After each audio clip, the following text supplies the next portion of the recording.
présence. Et ta présence nous console, ta présence nous soutient. Merci pour l'œuvre et l'action de ton Esprit Saint. Au nom de Jésus-Christ, Amen. Est-ce qu'on peut acclamer le Seigneur? Que Dieu soit loué. Voilà, nous sommes en train de voir les significations de la connaissance de Dieu. Parce que le Seigneur nous a montré que lorsqu'on ne connaît pas Dieu, c'est une honte, c'est une malédiction. Le manque de la connaissance de Dieu, l'ignorance de Dieu, c'est une honte, c'est une malédiction. Et donc, il faut chercher à connaître Dieu. Quels en sont les signes? Quels en sont les signes, les éléments qui prouvent, qui servent de preuve qu'une personne connaît Dieu? Et depuis la semaine passée, le Seigneur nous a conduits donc dans Actes chapitre 10, le verset 38. Et c'est ce texte qui est en train de nous montrer dans la vie de Christ quels en sont les éléments qui prouvent et qui montrent la connaissance de Dieu. Nous lisons cette écriture, Actes chapitre 10, le verset 28. Il est écrit: vous savez comment Dieu a oint du Saint-Esprit et de force Jésus de Nazareth, qui allait de lieu en lieu, faisant du bien et guérissant tous ceux qui étaient sous l'empire du diable, car Dieu était avec lui. Est-ce qu'on peut acclamer le Seigneur? Voilà, sur la base de ce texte biblique, le premier élément qui prouve qu'une personne connaît Dieu, nous avons vu, c'est la personne du Saint-Esprit. Parce que Pierre commence à il dit d'abord, vous savez comment Dieu a oint du Saint-Esprit et de force. Voilà pourquoi dans notre marche avec Dieu, la première des choses, c'est se repentir. Et aussi, deuxième chose, il faut se faire baptiser. Mais ensuite, il faut recevoir le don du Saint-Esprit. C'est ce que Pierre a rappelé dans son prêche le jour de la Pentecôte. Repentez-vous et que chacun de vous soit baptisé au nom de Jésus-Christ pour le pardon de vos péchés. Et vous recevrez le don du Saint-Esprit. Mais je vous assure, il y a des gens qui sont dans l'église depuis des années. Ils ont encore un problème de repentance. Donc, juste la première partie, pour accepter de changer de cœur, pour accepter de quitter un mauvais comportement, pour accepter vraiment d'abandonner le mal. Beaucoup de gens sont encore là. Et Jésus tarde même à venir parce que Jésus ne veut pas que nous puissions périr. Parce que beaucoup de gens sont encore en train de ne pas vouloir ouvrir leur cœur pour abandonner le mal ou le péché. Ce qui est triste vraiment, chers frères et sœurs. Mais je pense que tous les jours où Dieu nous fait grâce de se réveiller, de marcher, de passer la journée, c'est un moment où nous devons nous repentir. Alléluia. C'est un temps pour ouvrir son cœur. C'est un temps pour confesser ses péchés. C'est un temps pour prier le Seigneur afin que nous puissions avoir un cœur brisé, un cœur contrit. Chers frères et sœurs, pour que le Saint-Esprit agisse librement, qu'il agisse puissamment dans la vie du croyant ou de la personne qui croit en Jésus, il faut donc la repentance véritable et aussi le baptême. Et son pacte là, le Seigneur. Jésus est venu, il est Dieu. Mais pour nous enseigner les hommes qui sont sur la terre, alors il a d'abord été oint du Saint-Esprit. Nous nous souvenons le jour de son baptême, alors qu'il sortit de l'eau, ou il sortait de l'eau, la Bible déclare, l'Esprit de Dieu descendit sur lui sous la forme d'une colombe. Et ensuite, les cieux s'ouvrirent. Une voix entend de les cieux ces paroles, celui-ci est mon fils bien-aimé. Si tu as le Saint-Esprit, Dieu va témoigner de toi. Alléluia. Si tu as l'Esprit de Dieu, Dieu témoignera de toi. Dieu te présentera devant les gens, il dira que ça c'est mon fils, ça c'est mon enfant, parce que tu as l'Esprit de Dieu et que Dieu est Esprit. Alléluia. Le deuxième élément qui prouve qu'une personne connaît Dieu, une personne a la connaissance de Dieu, c'est la vie de Jésus que nous sommes en train de voir. La Bible déclare, il allait de lieu en lieu, faisant du bien.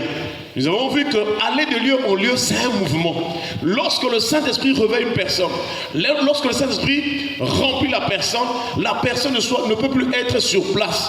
Il faut qu'il y ait un mouvement, il faut qu'il y ait une activité, il faut qu'il y ait une chose que cette personne va faire parce qu'elle est animée du Saint-Esprit.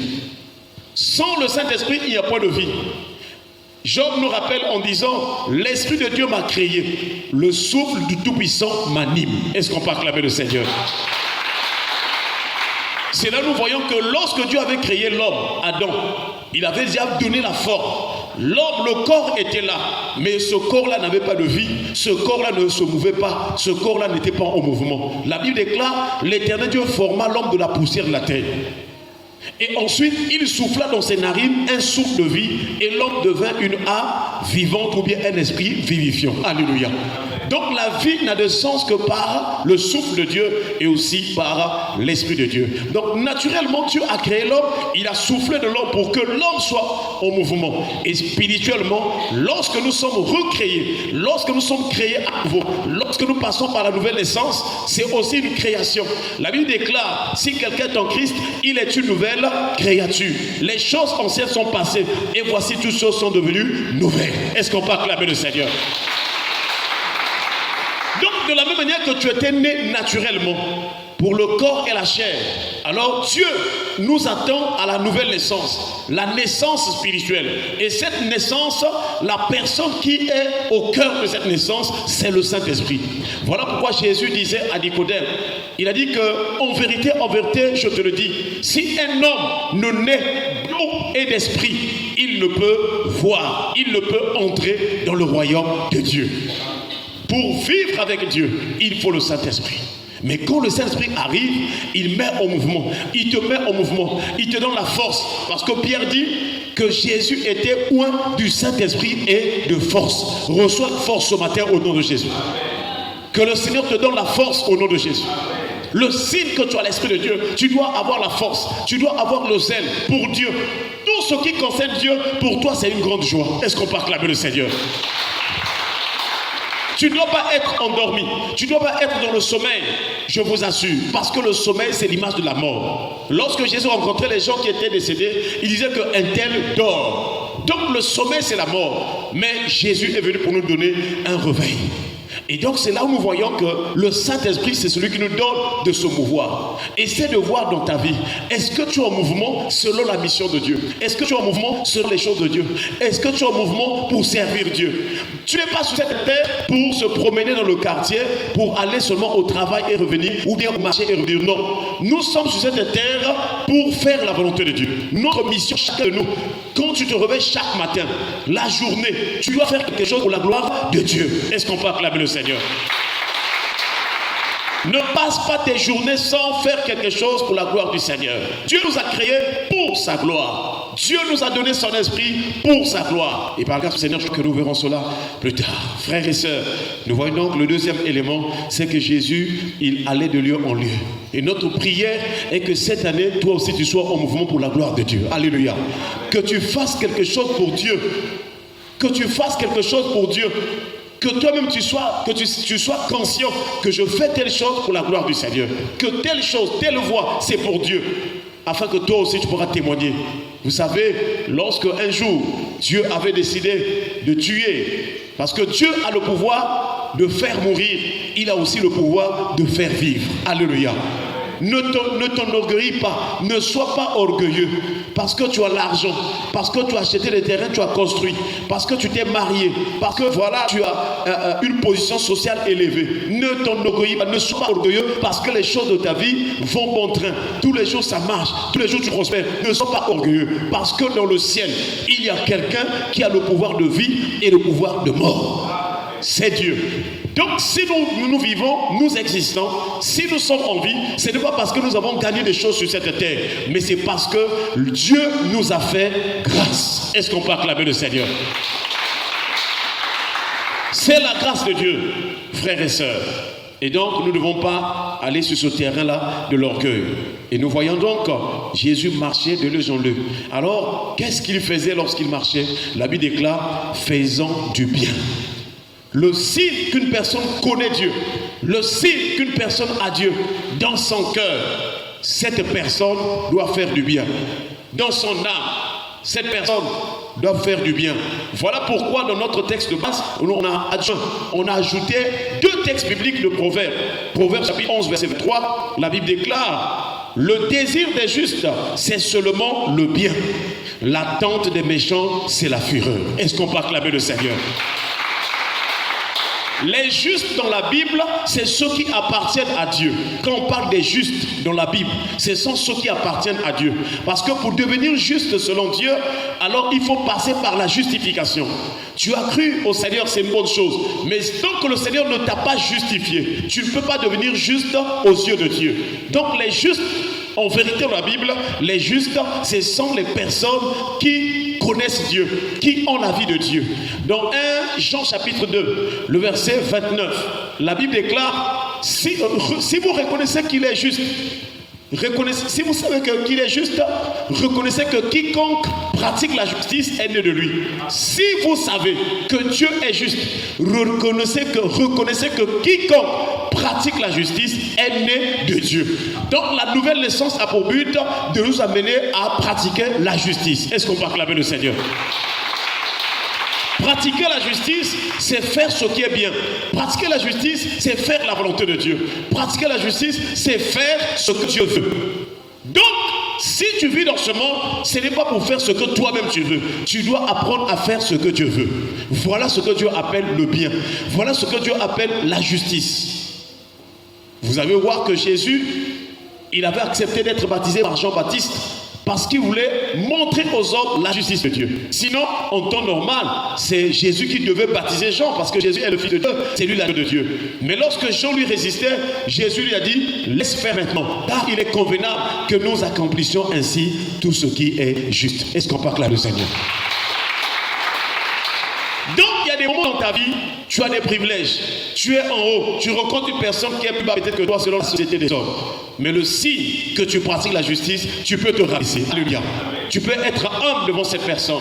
Tu peux revenir au niveau de cette personne pour pratiquer ce qui est juste. Pratiquer la justice, c'est accepter aussi l'humilité. Pratiquer la justice, c'est accepter de diminuer. Pratiquer la justice, c'est laisser les choses passer. Même si on t'a blessé, même si on t'a rejeté, même si on t'a fait du mal, ne garde pas rancune, ne sois pas dans la haine. Laisse passer. Il y a un juge qui jugera pour toi, pour ton corps qui va plaider sur ta cause. Ne sois pas dans, ne sois pas ton juge toi-même, frères et sœurs. Laisse Dieu gérer les choses. Quel que soit le mal qu'on va te faire dans ce monde, recommande tout entre les mains du Seigneur. Ne sois pas dans la colère, ne sois pas dans des états vraiment, des émotions négatives. C'est un perdant, mais aussi c'est un piège du diable. Parce que quand tu te mets en colère, le diable s'approche de toi. Quand tu te mets en colère, le diable arrive. Vous vous souvenez de Caïn, chers frères et sœurs? Nous allons terminer peut-être par Caïn. Un jour, Caïn avait offert son offrande. Il a donné son sacrifice à Dieu. Abel aussi en a fait autant. Il a donné son sacrifice. Mais la Bible déclare, l'Éternel ne porta pas un regard favorable sur Caïn et sur son offrande. Et Caïn fut irrité. Donc Caïn, voyant que Dieu n'avait pas agréé son offrande, il s'est fâché contre Abel. Est-ce que c'est Abel qui était fautif? Non. Chacun est venu pour apporter son offrande. Lorsque nous marchons dans ce monde par la grâce du Seigneur, chacun est sur sa piste de course. Dieu est libre de bénir X et de ne pas bénir Y. Dieu est libre de bénir celui-là à temps, l'autre après. Est-ce qu'on peut acclamer le Seigneur? Tu ne dois pas faire la lutte avec ton prochain. Chacun de nous a son jour de bénédiction. Chacun de nous a son jour de grâce. Ne fais pas la lutte, ne sois pas complexé. Un tel a eu telle chose, moi aussi. Pourquoi pas moi? Non, ne sois pas comme Saoul. Lorsque David avait la réputation, la renommée, Saoul a dit pourquoi lui il a eu 10 000 et moi je n'ai que 1000. Et il s'est irrité et le mauvais esprit est venu sur lui. Attention à la colère, attention à la jalousie, attention à la haine. Le diable, il peut qu'arriver que lorsque toi-même tu lui as donné accès, alléluia. Si tu lui ouvres la porte, il va venir. Malheureusement pour Caïn, il s'est mis en colère. Et Dieu lui avertit même pendant qu'il était à la colère. Dieu nous aime tellement que lorsque la tentation est là, Dieu nous avertit. Est-ce qu'on peut acclamer le Seigneur? Et Dieu a dit à Caïn, Caïn, pourquoi es-tu irrité? Pourquoi ton visage est-il abattu? Certainement si tu agis bien, tu relèveras ton visage. Voilà la voie de Dieu. Tous les jours, il faut agir bien. Il faut agir selon la volonté de Dieu. Il faut agir en mettant en action, en pratique les actes, les actions qui soient agréables. Parce que Dieu aime les sacrifices agréables. Tous les jours de ta vie, il faut apprendre à faire ce qui est bien aux yeux de Dieu. Alléluia. Et c'est comme ça que Dieu a dit à Caïn, si tu agis bien, tu relèveras ton visage. Mais si tu agis mal, le péché se couche à la porte et ses désirs se portent vers toi. Si tu continues à être dans la colère, la haine, la jalousie, les désirs du diable vont commencer à rentrer dans ta vie pour t'emmener à vivre comme le diable. Malheureusement pour Caïn, c'est ce qui est arrivé. Dieu lui a averti, il n'a pas écouté. Peut-être que toi aussi tu n'écoutes pas souvent les conseils. Attention. Que ton cœur soit humble, que ton cœur apprenne à faire ce qui est bien aux yeux du Père. Voilà donc, frères et sœurs, Jésus allait de lieu en lieu, faisant du bien. Et Caïn, malheureusement, il a fait du mal. Demain, Dieu voudant, nous allons voir peut-être un cas d'une personne qui a pratiqué le bien. Il y en a plusieurs. Ce que nous devons retenir ce matin, c'est que Dieu nous avertit. Dieu nous rappelle, comme il en a fait pour Caïn. Et nous devons faire ce qui est bien. Prie le Seigneur. Notre cœur est bourré de mauvaises choses. Notre âme, notre cœur, il y a des mauvaises pensées dans notre cœur. Il faut la prière au nom de Jésus pour que le cœur soit délivré des mauvaises pensées. Alléluia. Et il faut prier pour notre cœur, pour demander au Seigneur, lui qui est le médecin qui est capable d'enlever le mal, d'enlever vraiment le noir, d'enlever les ténèbres dans ton cœur, il va le faire. Et dès que le bien, dès que l'Esprit de Dieu, dès que la chose de Dieu, dès que la sémence de Dieu est en toi, tu es heureux. Est-ce qu'on peut acclamer le Seigneur? Baissons les têtes dans la prière, nous allons remercier le Seigneur pour sa parole. Nous allons dire merci au Seigneur pour cette parole. Élevons nos voix, prions le Seigneur au nom de Jésus. Merci Seigneur pour ta parole.